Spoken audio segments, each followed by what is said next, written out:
चंद्रपुरातील blue line मधील अवैध बांधकामांना मनपाने दणका दिला असून पूररेषेतील 3 चालू स्थितीतील बांधकामे जमीनदोस्त करण्यात आली आहे। अवैध रीतीने उभारण्यात आलेले अर्धस्थितीतील पिल्लर व भिंतीचे बांधकाम तोडण्याची कारवाई मनपामार्फत करण्यात आली आहे। अमृतसर हवेली हॉटेलमागे आंबेडकर सभागृहाजवळ मौजा वडगाव सर्वे नंबर 8 व 9 असलेल्या भूखंडावर अनधिकृत बांधकाम केले असल्याचे मनपा पथकास आढळले। सदर भूखंड हा ब्ल्यू लाईन मध्ये असल्याने यावर कुठल्याही स्वरूपाची खरेदी विक्री करता येत नाही।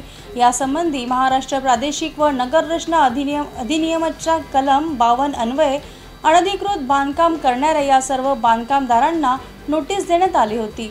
मात्र विहित मुदतीत अतिक्रमण न हटविल्याने सदर कारवाई करण्यात आलेली आहे।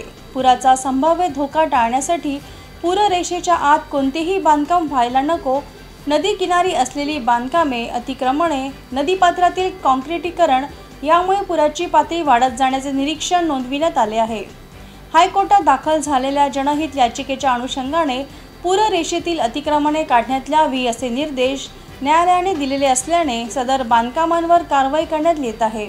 सदर कारवाई आयुक्त विपिन पालीवाल यांच्या मार्गदर्शनात व उपायुक्त रवींद्र भेलावे यांच्या प्रत्यक्ष नियंत्रणात सहाय्यक आयुक्त संतोष गर्गेलवार, सहाय्यक नगर रचनाकार सारिका शिरभाते अतिक्रमण पथकाद्वारे करण्यात आली।